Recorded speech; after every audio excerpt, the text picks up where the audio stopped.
Welcome to the Soulful Insights podcast, where we explore profound truths and practical wisdom to help you live an authentic, empowered, and connected life. I'm your host, Tandi, and I'm grateful that you joined me today. In this episode, we will be diving into a topic that many of us struggle with, but it is absolutely essential for your well-being, and that is the art of saying no. We will uncover why setting boundaries isn't just about protecting our time and energy, but an act of radical self-love and deep respect for your inner truth and your authenticity. If you've ever felt guilty, selfish, or uneasy about saying no, this episode is for you.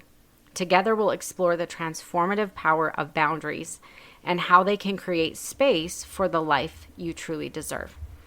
So there are a lot of misconceptions about boundaries. One thing I want to bring up is boundaries are not meant to control someone else's behavior. We don't control other people. We only control ourselves. So when you're setting a boundary, you can say, if you continue to treat me this way, I will do XYZ. You can't control them or how they treat you, but you can say, this is how I will respond.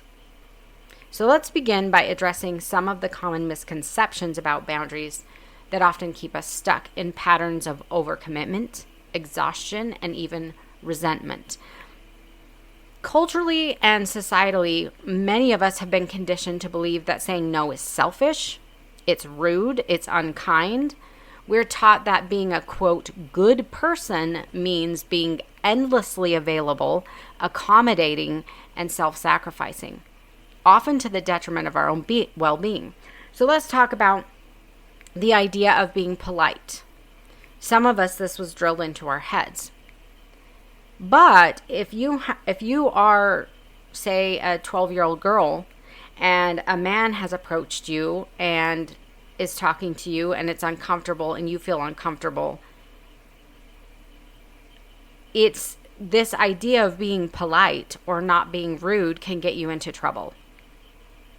These beliefs, though deeply ingrained, often to the point of being our default programming, are far from the truth. It's not selfish, it's not rude, it's not unkind. Sometimes people have ill intent. Sometimes we're dealing with narcissists and toxic people, emotionally immature people. And unfortunately, boundaries have to be created for our own health and well-being. Boundaries are not walls that separate us from other people. They are bridges that allow us to connect in healthier, more authentic ways. They also protect your energy, especially if you're an empath. Religious teachings can further complicate our relationship with boundaries. In many faith traditions, the expectation to serve and sacrifice is emphasized to the point of glorifying martyrdom. Religion is often served as a platter of shame with a large helping of toxic positivity for dessert. Congregants are often inundated with scripture that frames service and sacrifice as the ultimate proof of devotion, leaving little room for self-care or personal limits.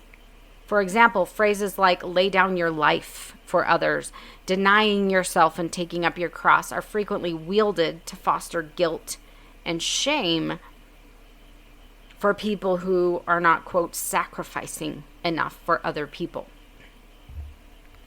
This toxic narrative can cause a lot of pain, a lot of hurt, a lot of suffering, and it actually is harmful to relationships.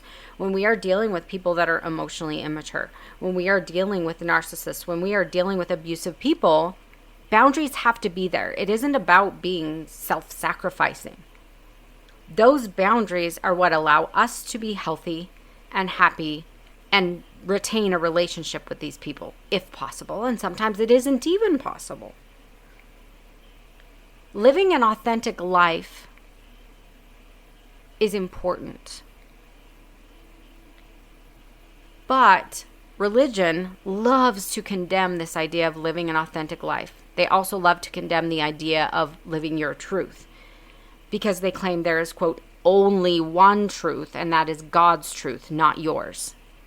But what they fail to recognize is that we're all unique. Our situations are unique. Our relationships with our family are unique. Our needs, desires, talents, and life experiences are vastly different.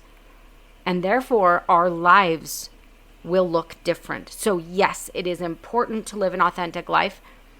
And it is important to live your truth, because only you know the people that are in your life, the experiences you've had. You are the only one that knows your needs and your desires and your talents and your abilities and everything that there is for you to be happy. No one else does.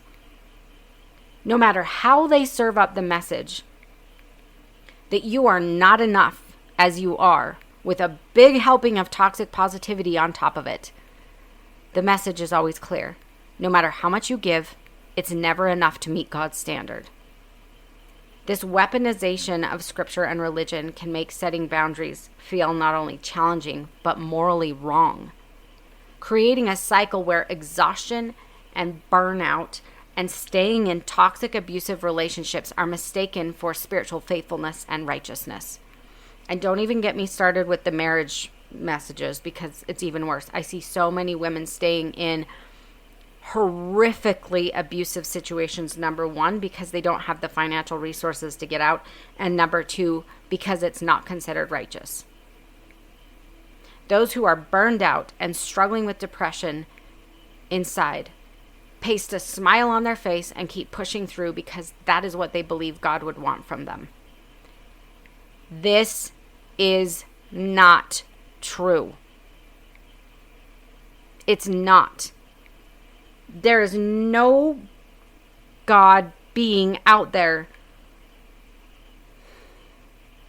that wants you to suffer. And I'm sure that's not a God that any of us would ever want to worship. But this is the God that religion paints for us. It's not true. For many, the struggle with boundaries is also rooted in deeper emotional patterns like people-pleasing. This behavior often stems from a fear of rejection or a longing for validation and feeling, quote, good enough. Some of these people lived with parents who were perfectionists, and you were never good enough. Nothing you ever did was good enough. They were always telling you there was more you could have done. Maybe you were very neglected and you constantly were trying to get attention. The need to be liked or accepted can make it feel safer to say yes, even when it means betraying your own needs or values. This happens a lot of time with young girls. Saying yes when it betrays themselves, their own dignity, their own respect, because they want to be accepted, they want to be loved, they want to feel wanted. It's a dangerous trap that we put people in. Over time, this creates a dynamic where you equate your worth with your ability to please other people, leaving little room to prioritize your own well-being. This happens with women all the time.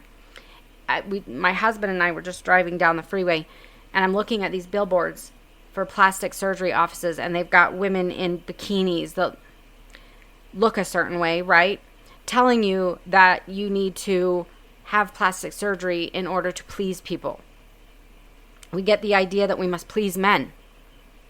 Intimacy, our society has turned into visually pleasing other people. It's not about love. It's not about connection. It's not about wanting to be close to another person because you love them so much. It's about pleasing them. You please men visually, or where's your value in our society? We are taught to please other people in so many ways. Patriarchy does it as well. The difficulty in establishing boundaries can even be more pronounced for those who have experienced trauma or abuse.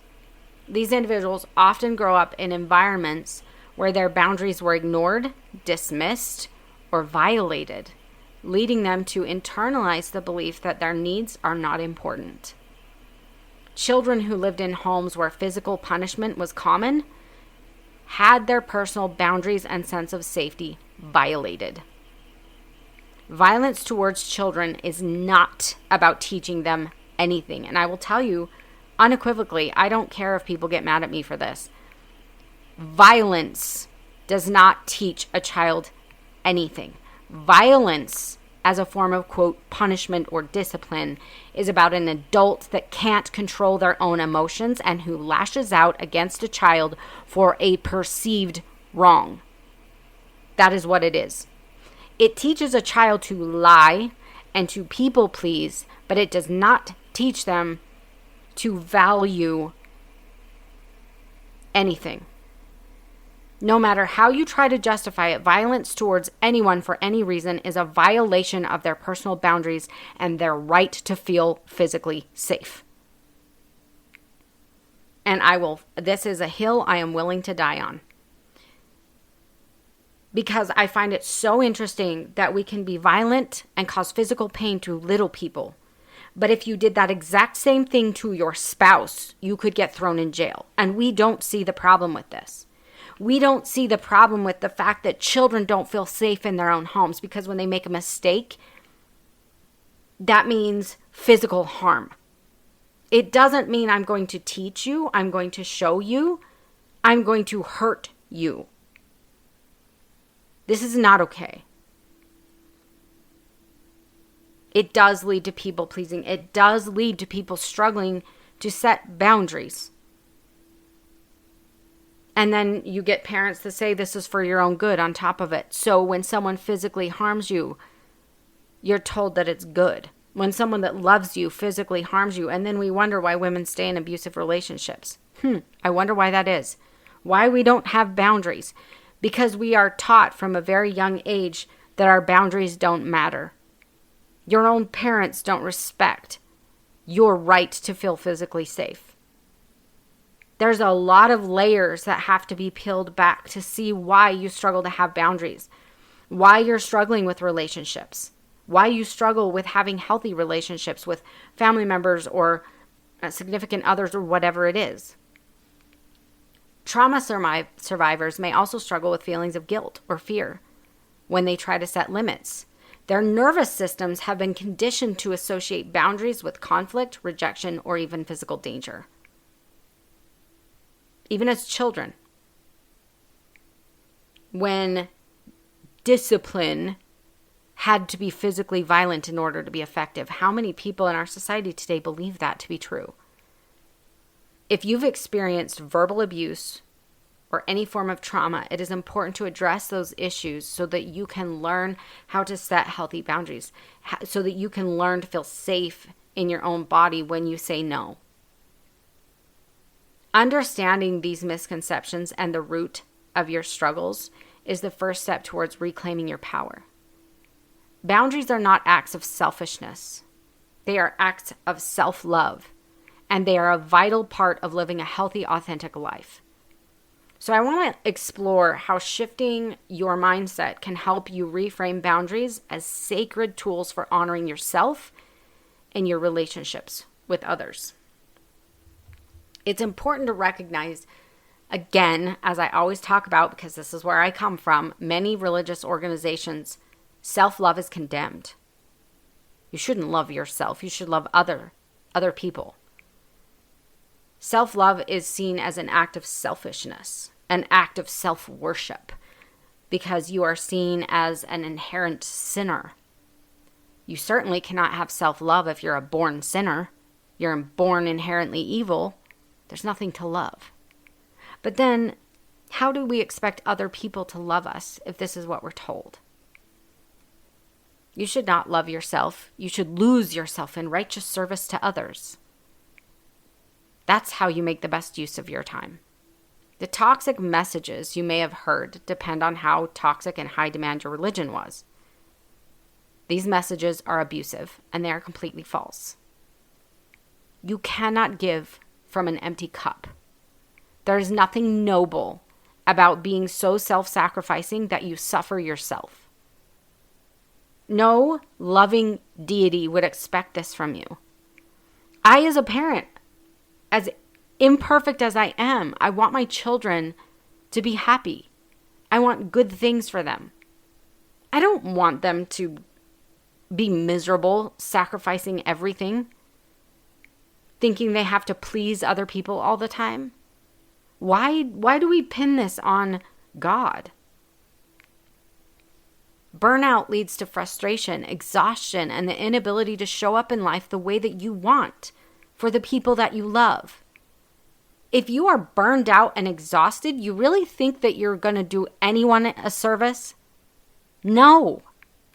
Boundaries are there to protect your emotional, physical, and spiritual well-being, mental as well.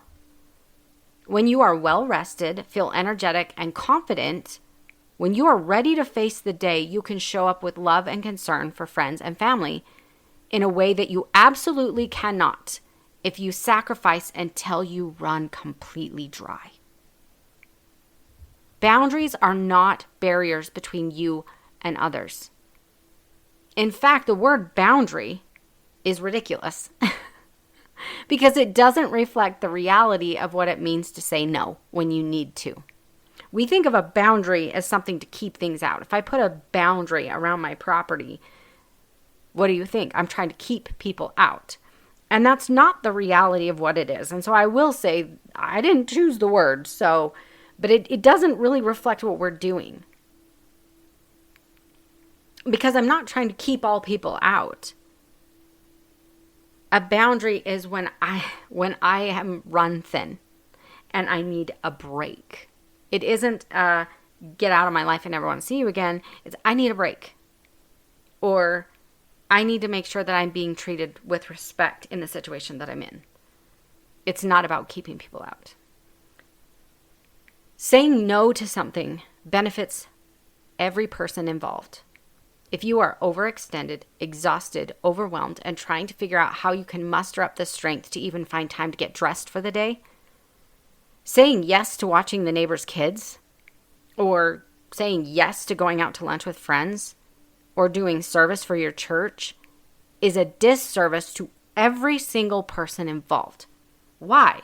Because you can't show up fully for the people who are asking you to do something for them if you're exhausted and overwhelmed.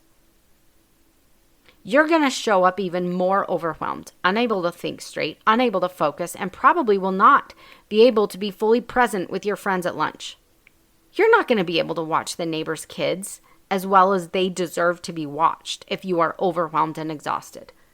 You're not doing those children a service if you are agreeing to watch them when you don't have the time, when you are overwhelmed, when you are exhausted, when you didn't sleep well last night. You're not doing anyone any service by doing this. Saying yes is not a service to them when you cannot fully show up in the way they need you to. You are doing them a disservice by showing up overwhelmed and exhausted. So now that we got that out of the way, I hope you understand that. Now you can recognize that saying yes is not always good for the people who are asking you for something. Now, let's talk about you.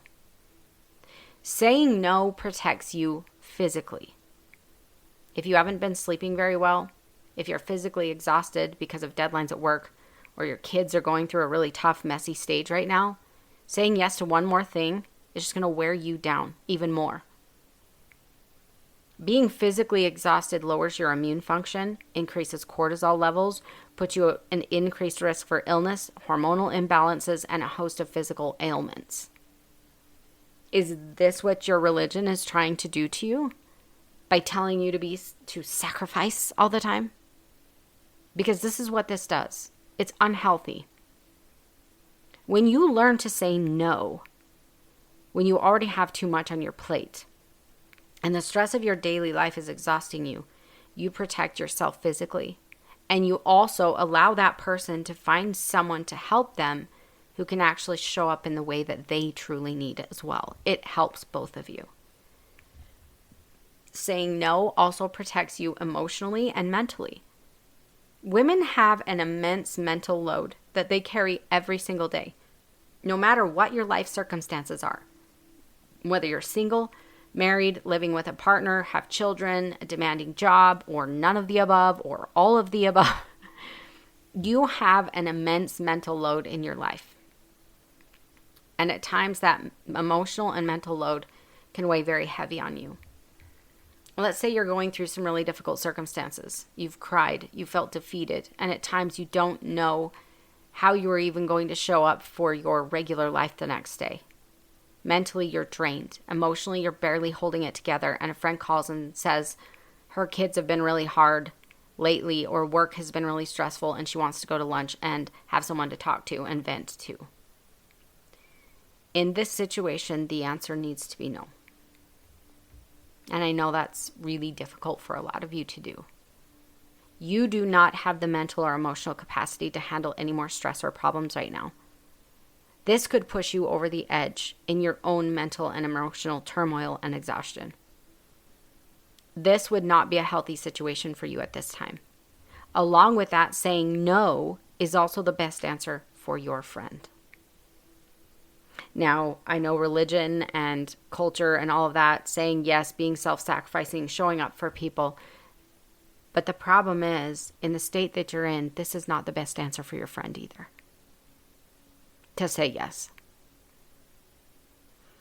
At this point, many martyrs of self-sacrifice fail to see.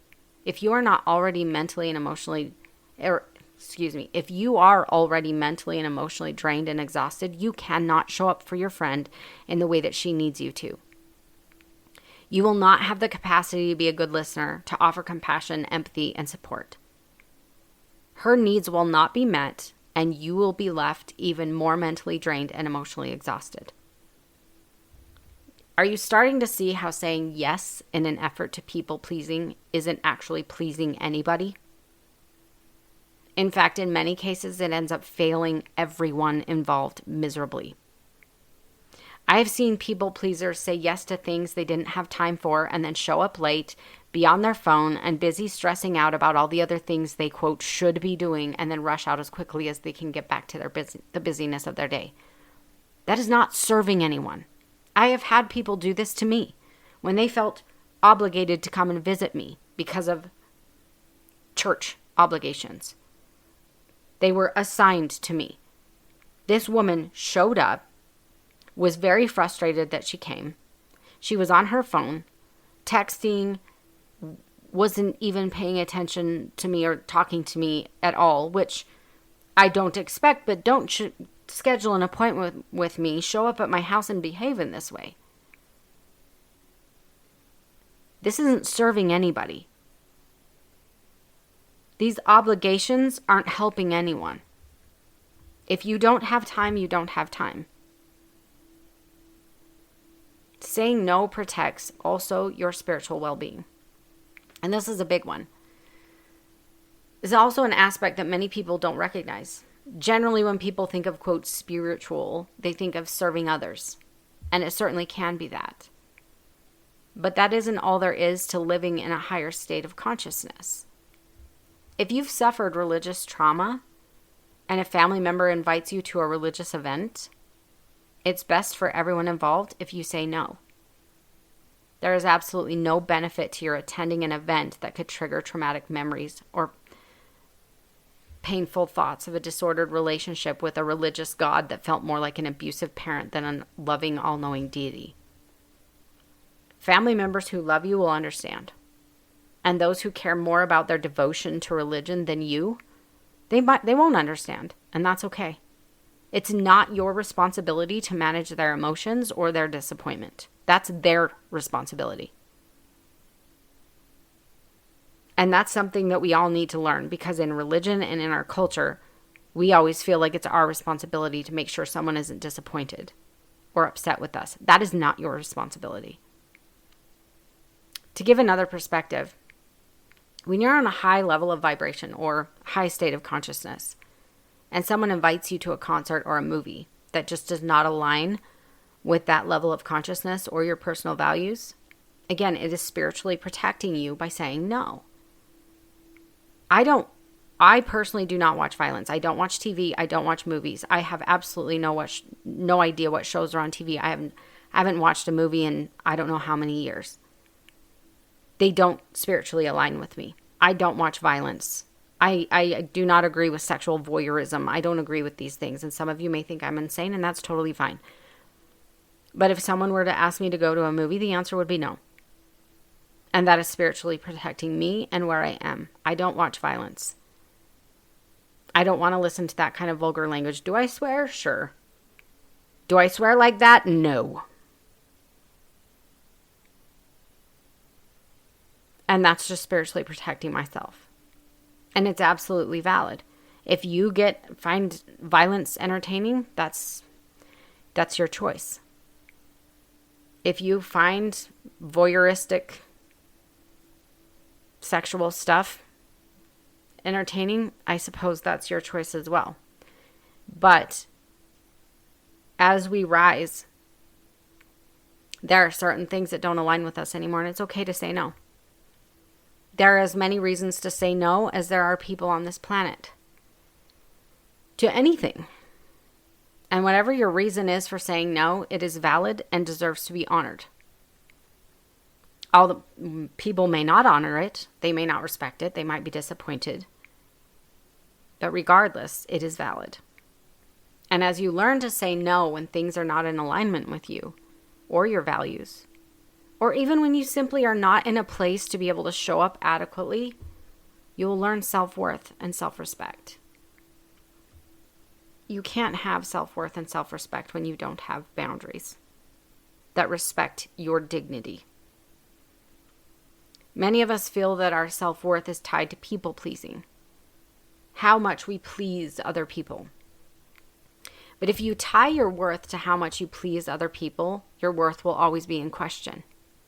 It will be on ever-shifting sands, and you will always feel unstable and never be able to fully embody bold and confident self-worth. Another person's disappointment is not your responsibility, it's theirs. I'm not saying that disappointing people should be done intentionally, nor am I saying that their feelings don't matter.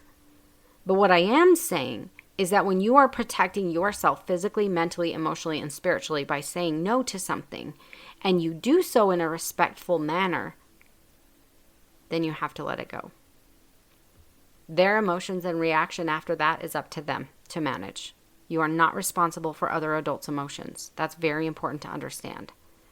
But notice I said in a respectful manner. That's important. I have seen people who do not act in this way.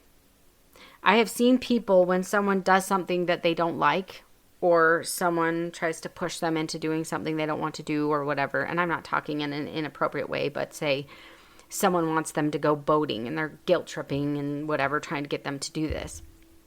I have seen people lash out. I have seen them attack these people. I have seen very disrespectful ways of reacting to behavior or things that someone doesn't like. That is not okay. That is not how we handle things. If you have done it in a respectful manner, you have done your part. You have held a boundary, or you have said no in a very kind way, and then you let it go. If you've done this in a very rude way, that's on you. Not that you're supposed to manage other people's emotions, but being rude is never okay. You don't need to be rude. You can just say no and walk away, right? There may be situations where someone continues to badger you and is belligerent, and then you may need to, get a little bit stronger in the way that you need. But I am saying, just when you're simply saying no to a friend, or you're simply saying no to somebody, it doesn't need to be in a rude way. We need to make sure that we are behaving in ways that we would want to be treated, right? Recognizing the need for boundaries. How do you know you need to start saying no more and stop people pleasing? A lot of us don't even know where that is. Where is that line? So I want to give you some examples that your boundaries are being crossed, signs that this is happening. If you're starting to feel resentment towards someone, now I've experienced this in my own life, where when I can't make it to something, or I simply just am not feeling like doing that, and there's constant guilt tripping and manipulation and trying to control, you start to feel resentment towards that person because you don't have a boundary, and you kind of go so that you don't make them feel bad. Or sometimes I'll go because I just don't want to hear all of the whining and guilt tripping. resentment starts to build up. That's a sign that your boundaries are being crossed or not being respected, and that you're allowing it to happen, or that you are more people pleasing, trying to avoid their negative responses.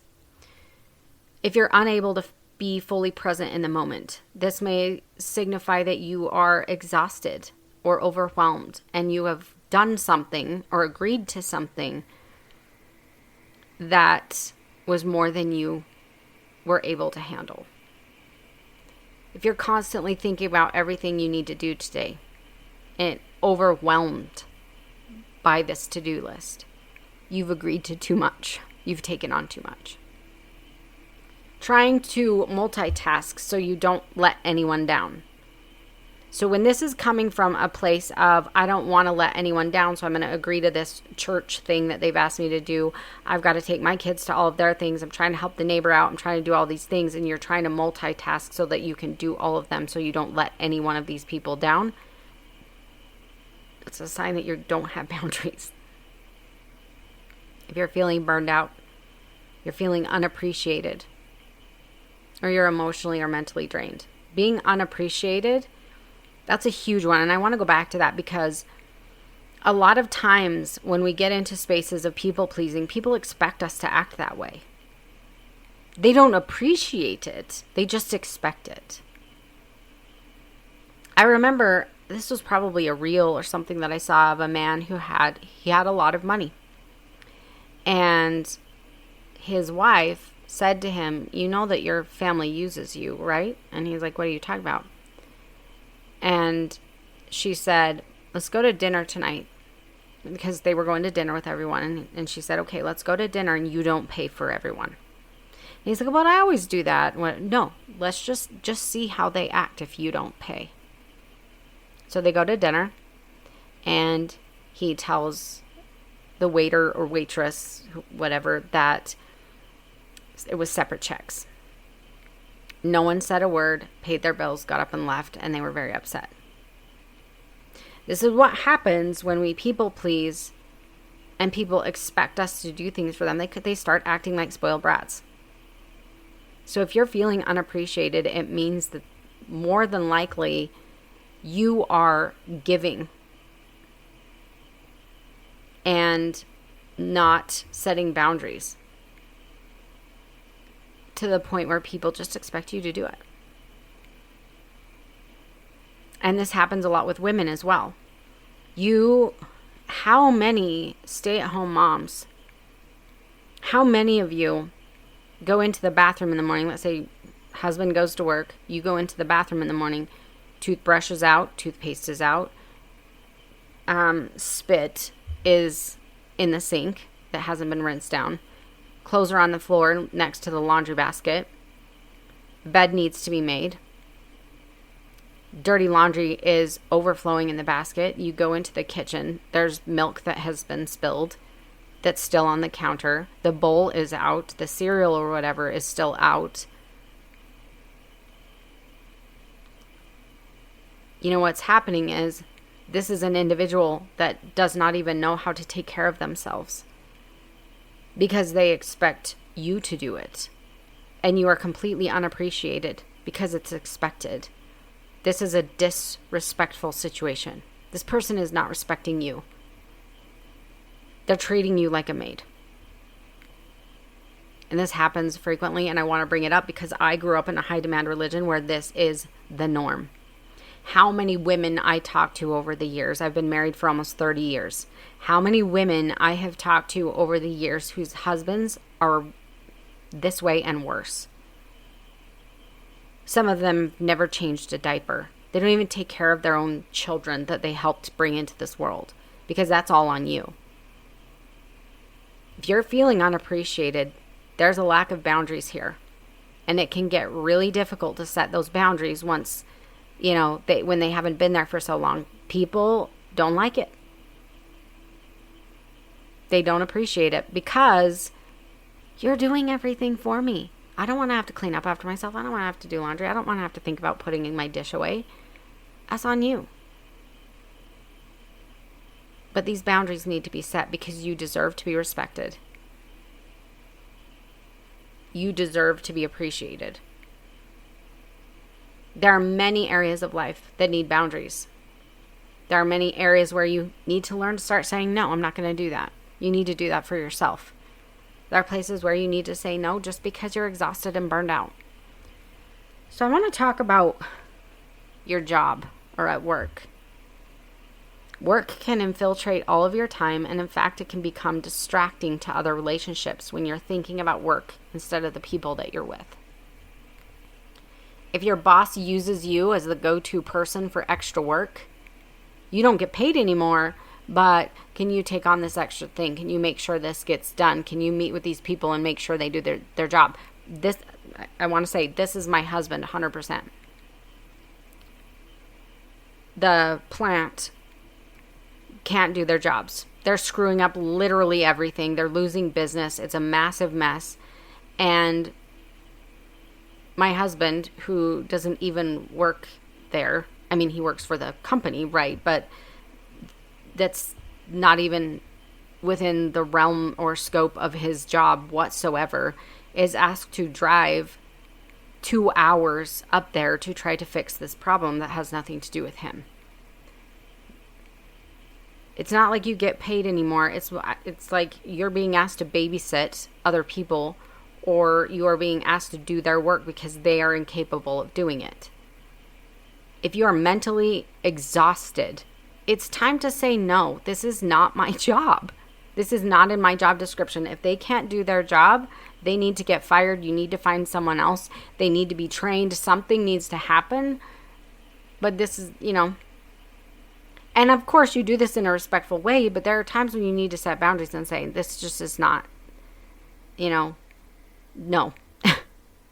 If you are overstressed at work and thoughts of overwhelm are infiltrating your life outside of work, it's time to learn some mind boundaries so that you can have a sense of inner peace and healthy relationships outside of work. So sometimes work is just stressful, right? That we can't control. But we also need to have our own mind boundary. That when I get off work at 5 p.m. or whatever time I get off at work, it stays at work. Work is done. I draw a line in the sand. It's over. When I show up at 8 a.m. tomorrow morning, I will deal with that. But right now I'm going home to my spouse, my family, my partner, whatever. And I need to have a sense of peace. I need to have healthy relationships. I need to play with my kids. I need to be able to talk to my partner and engage with them about life. I need to be able to go out to dinner tonight or whatever it is and be with the people that I love. You will be happier if you can draw that line, draw that boundary. And a lot of us don't think of those kinds of mental boundaries, but they're really, really important so that we can be present and show up for the people that we love and leave behind us the things that we don't need to take care of right now. If you're playing with your kids, that's the only thing that matters right now. So if you have a lot of work and coworkers asking you to go to lunch with them, and it will just add to your stress and workload to go rather than stay and finish what you needed to finish, this is another time to say, I'm sorry, I need to get this work done. Or just say no thank you, whatever, however you want to phrase that. But it's important to keep work and a work and healthy life balance.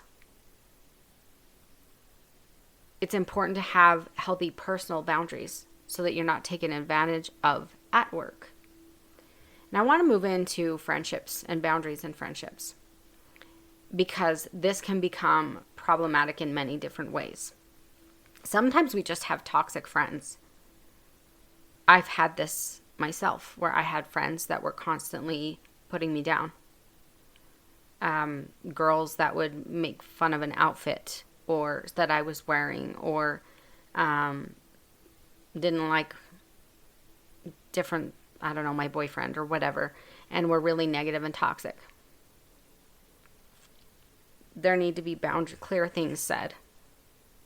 And just say, if you talk to me like that, you can't say don't talk to me that way, because you can't control their behavior. I mean, you can, but It really is, if you choose to talk to me that way, I will, whatever you choose to do. But you need to set boundaries. And also with friends, you may have friends who show up late. My husband and I had this experience where we had paid for concert tickets for someone and they didn't show up till halfway through the concert. When you have people that are chronically late, don't respect your time, that's time when you say, if you do this thing, I will have to, you set the boundary, and then you do. You follow through. The other thing, if you're in a relationship, it's absolutely crucial that your partner comes before friends. Always. Always. That is an important thing to realize. If your friends come first, you're not in the right relationship. If your partner had a really hard day and your friends they want to come over or they want to go out, the answer is always no. You need to have a healthy boundary between your friends and your partner. Always. And if you don't feel like you want to, that is not your soulmate. I'm just going to be real with you. If your friends are more important than the person that you're choosing to live your life with, you're not with the right person. Or you have an avoidant attachment style and you really need to take a good hard look at yourself. Because sometimes you may be using, and now I'm going on a tangent, but that's just how this goes. You may be using your friends to avoid attachment. That might be your way of avoiding getting hurt. It might be your way of being uncomfortable with close and intimate relationships. And so you're using your friends as an excuse. This is a time to reflect. Because if your partner does not take priority over your friends, there's something off. And it might be you. But somehow that boundary needs to be set and should be there. And if it's not, or you don't want that boundary to be there, we need to figure out why. Friends who do not respect your partner or talk bad about your partner, this is the time to tell them, if you want to remain friends, you don't talk about my partner like that.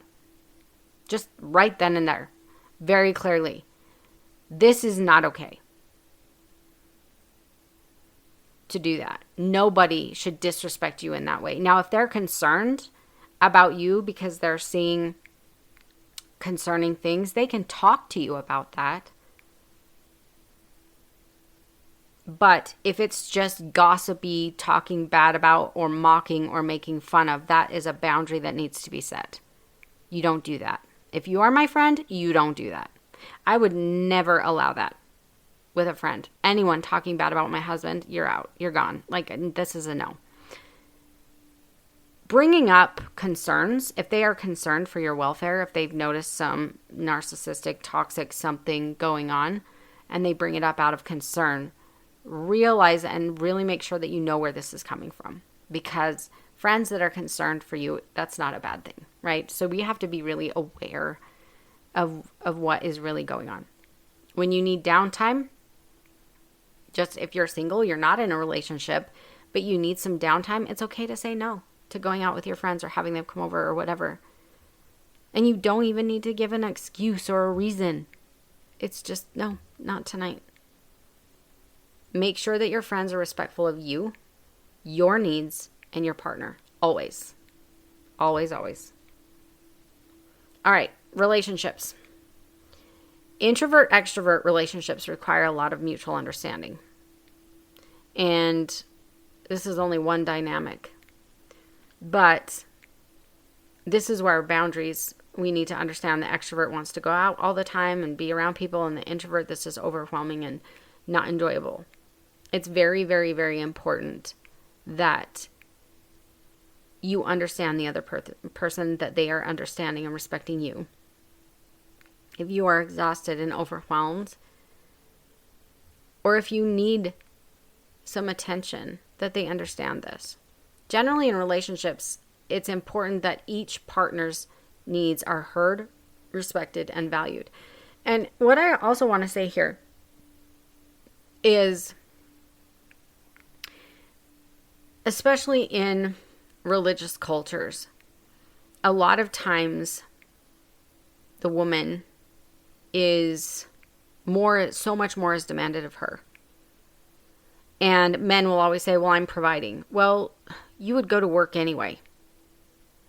It doesn't matter whether you're single or married, you'd go to work anyway and you'd make the same amount of money. If you are an engineer, you're going to be an engineer single and you're going to be an engineer married. You're not contributing anything to the marriage by doing that. It does not take any extra effort on your part. However, if you look at the wife in these toxic religious situations, if you look at the stay-at-home woman, she doesn't have a job because she's expected not to. This woman is raising children.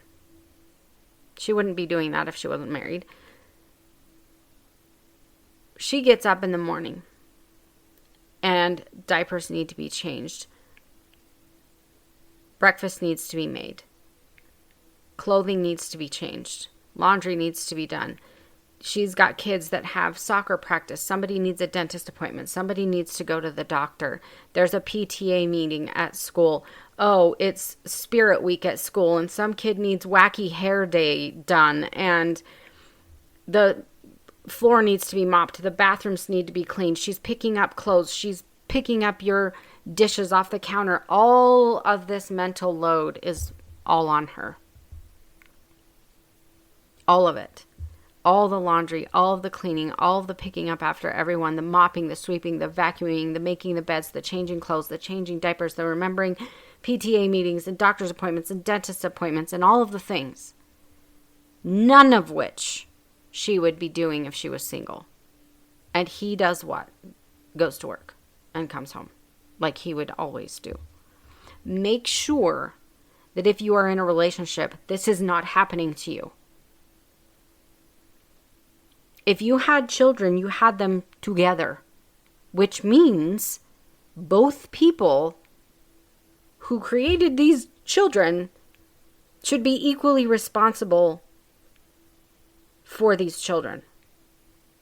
Changing diapers, doing laundry, doing all of these things, because if you have 5 people in your family, that's a heavy load just in laundry alone and dishes and messes and toys and all of the things. You both live in that house and you both created those children and you both need to be contributing. And a lot of people won't agree with that, but I'm sorry. There needs to be boundaries where the entire load of children and household work should not fall on one person ever. Especially when the other person doesn't even have the consideration to pick up after themselves. You need to make sure that you are being respected and setting boundaries. And make sure that the division of domestic labor and all of that is in a place where you are both happy and where one person is not being overburdened and overwhelmed and taken advantage of. And I'm being clear about this because I've seen it a lot. Living in a high demand religion, this is almost all I ever saw. Was men that were just slobs and expected their wife to just pick up after them. They were extremely disrespectful. This is not okay.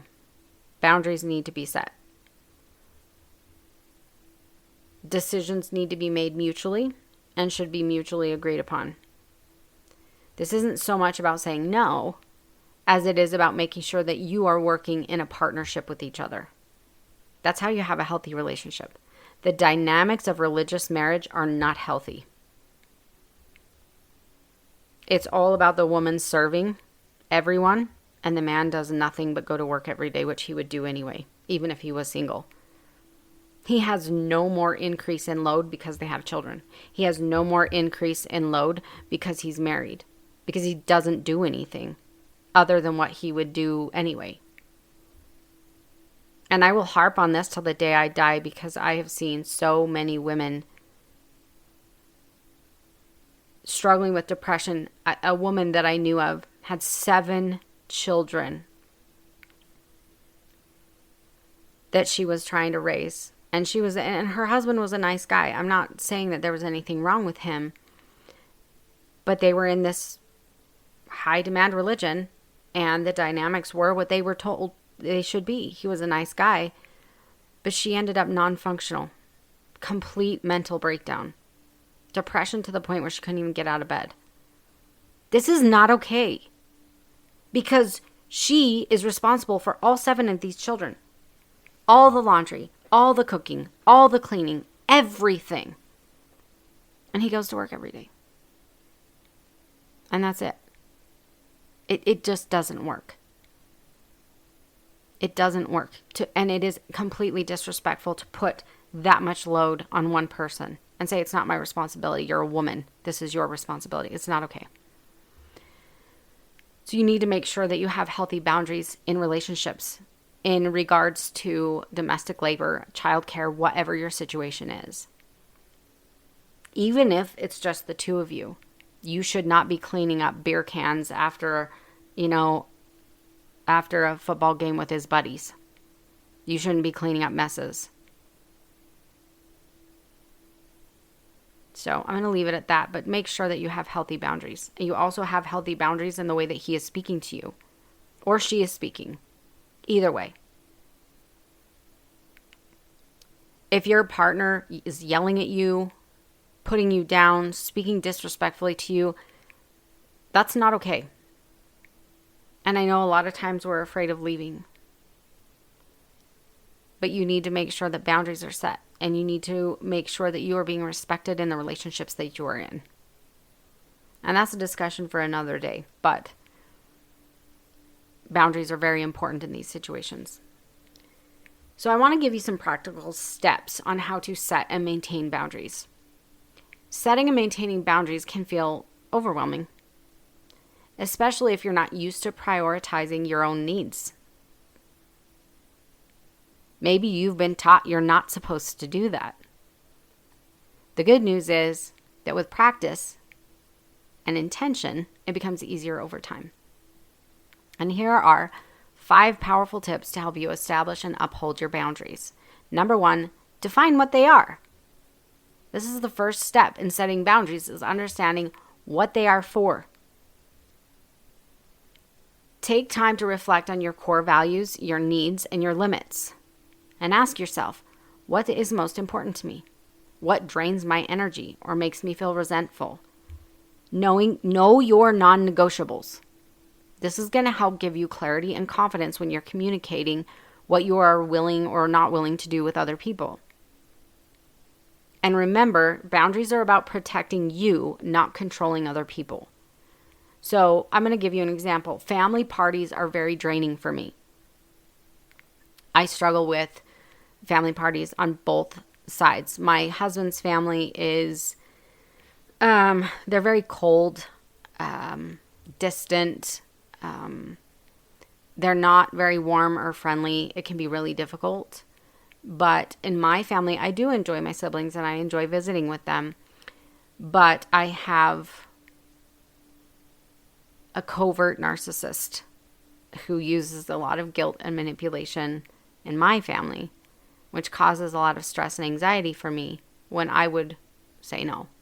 So there's times when I say no and I didn't enjoy something or I didn't want to do something, and it would be used against me. I would be talked bad about to my other siblings. Or there's a lot of guilt and manipulation and whatever.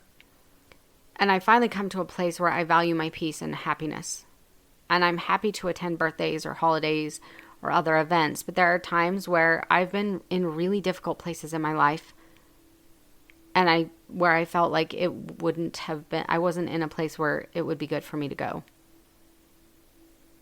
But saying no is still hard. I'm getting better at it, but it's still hard because of the barrage that I am hit with when I say no.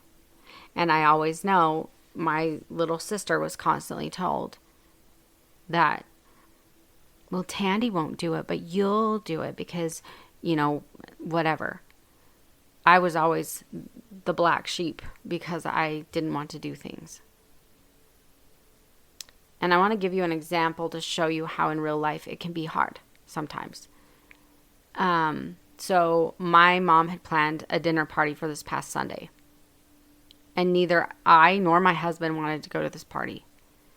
We had another event that we had to attend that morning. And it was a 2-hour drive from our home to get up there. And then we were attending this other event. We had to go to church with these people, which we are not religious. And so not my favorite thing to do. And then we were to go to their house afterwards, and they were having a little luncheon and whatever. So we had this whole event that we were supposed to go to that morning. And so I told my mom we would not be able to come to this dinner party. We live 2 hours away. We have 2 dogs at home. We can't be gone for 9 hours. And she moved the event 3 or 4 hours earlier. So everyone now has to eat Sunday dinner at 1 p.m. As ridiculous as it is to eat dinner at 1 p.m., we agreed to come at 1.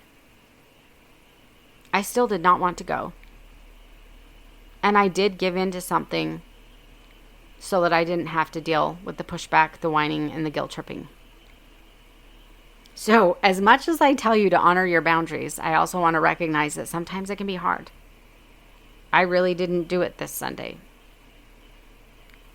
It was long and it was draining, but I got through it. But I definitely, if I had been keeping to my boundaries, I would have kept to no. So this leads into number 2, which is start small. Begin by practicing boundaries in situations that feel less intimidating. So maybe saying no to an invitation when you genuinely just need to rest, or politely declining taking on an extra task at work. Starting with low stakes scenarios can build your confidence and reinforces the idea that it's okay for you to prioritize yourself. And with each small victory, it will strengthen your boundary setting muscle, and it will make it easier to tackle the bigger ones. Number 3 is to communicate clearly and politely. Effective communication is key when you are setting boundaries. You can't say that someone crossed a boundary if you never expressed it or never told them what your expectations were. And always use I statements to express your needs in a way that is direct yet compassionate. For example, instead of saying, "You always overwhelm me," try this as just like a reaction to someone. Try saying, "I need some quiet time to recharge after work." Avoid over-explaining or justifying your boundary. A simple, honest statement is enough. But clarity leaves less room for misunderstanding, and kindness helps you maintain the relationship. Now, I'm not telling you to be kind to someone that's yelling and screaming at you, or to someone who is being unkind to you. In that situation, I would say just walk away. But you do not need to give an explanation, ever, for your reasons, your choices, anything. Number 4, handling pushback. Expect that not everybody is going to immediately respect your boundaries. They may not be happy with them. They're not used to it. So if they're used to you saying yes to everything they ask, they're not going to take it super well. Be aware of that. Be prepared for that. Some people will respond with guilt tripping, manipulation, resistance, questioning you. Why are you being like this? My mom is a master at this, and for a long time it worked on me. I just wanted to avoid the drama, the guilt tripping, the constant just nagging, and so I'd give in to a lot of things. So prepare yourself for these reactions by grounding yourself in your own reasons. Remind yourself that their discomfort is not your responsibility. You can acknowledge their feelings without compromising your limits. So you could say, "I understand that this is frustrating for you, but this is what I need right now." Or, "I understand your disappointment, but this is my decision."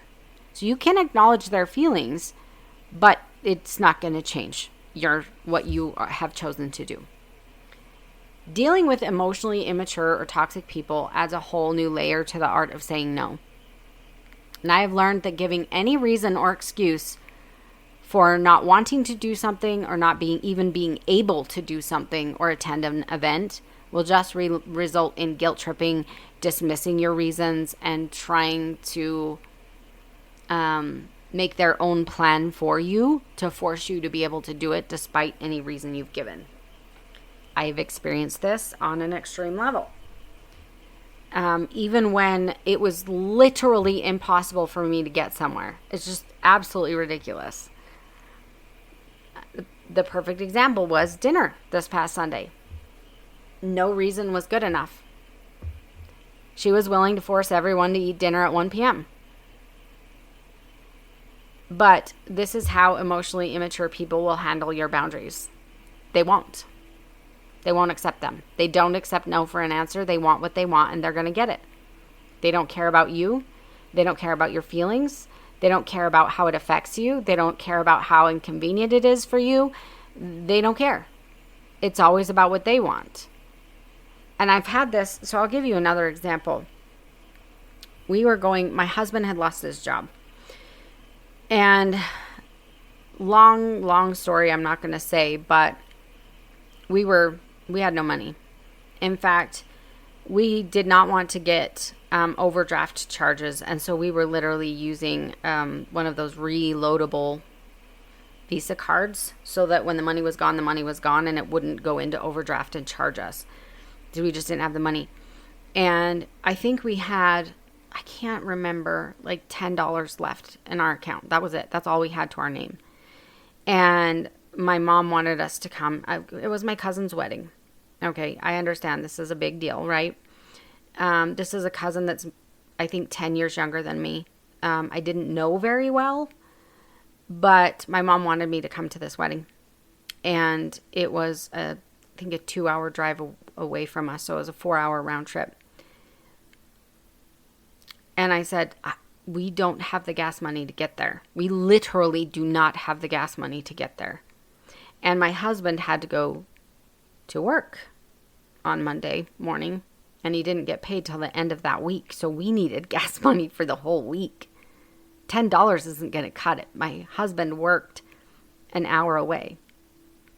He had just didn't have a paycheck that's just why we're struggling. We're just trying to get through until he got paid. And that was not even a good enough excuse. We would not have had the money to get him to work on Monday. We needed him to have this job. We needed the paycheck. But that didn't work. And so I realized when you're dealing with emotionally immature people, they don't care. It's not about you. It's about them and what they think you should be doing and what they want. Now, I do keep a relationship with my mom with the full understanding that my needs, my feelings, my experiences, and my life will never be taken into consideration. And I have to be in a place where I can handle that without it harming me emotionally or mentally. And for some people, they may not be able to handle it, and that's okay. If you need to not be in a relationship with somebody, that's okay too. That can also be a boundary. I don't talk to my mom on a regular basis, and the relationship is really just family parties and holidays, and sometimes when she tries to do some lunch or something. But when she calls, I let her talk about herself. I don't give her a lot of details about my life, and that seems to appease her while allowing me to maintain boundaries that protect my emotional well-being. This can be a tricky dance, though. Sometimes the answer is releasing the relationship altogether and letting go. And that can be a really difficult decision to make. But if the relationship is doing more harm than good, it's probably in your best interest. Always make sure that you're protecting your peace and your happiness because you matter. You deserve to be loved, valued, heard, and happy.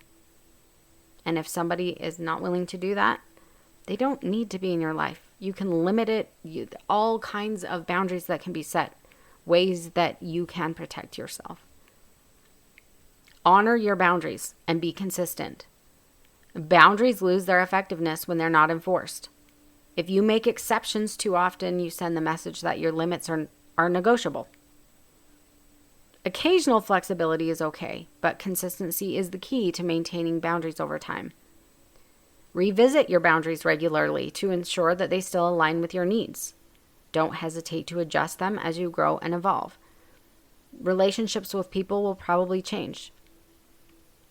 And you may have people that are less in your life than they used to be, and it's all okay. And I want to give you a bonus tip. Seek support. If you're struggling to set boundaries, if you're struggling with toxic people in your life, consider seeking guidance from a coach, a therapist, a trusted mentor, someone that you trust. Having someone to hold space for your growth can make the process feel less overwhelming and help you stay accountable to actually setting the boundaries and actually standing up for yourself. By implementing these steps, you not only strengthen your ability to set and maintain boundaries, but also reclaim your time, energy, and your sense of self-worth. Remember, every boundary you set is an act of self-love that honors the person you're becoming. As we wrap up this episode, I hope you feel empowered to embrace boundaries as a vital act of self-love and a declaration of your worth. Remember, saying no is not selfish. It's an affirmation that your time, energy, and well-being matter. Boundaries are the foundation of healthy relationships, inner peace, and a life aligned with your values. Your challenge this week is to practice setting one boundary, no matter how small, and notice how it feels to honor yourself. Share your experience with me on social media. You can message me on Instagram at Tandi Hartle is my handle. Make comments. I'd love to hear how you're stepping into this powerful practice. Let this be your power statement moving forward. My boundaries are a reflection of my self-respect and my love for the life I'm creating. Keep honoring yourself. You are worthy of the space, peace, and freedom that boundaries bring. Until next time, stay authentic in your individual sovereignty.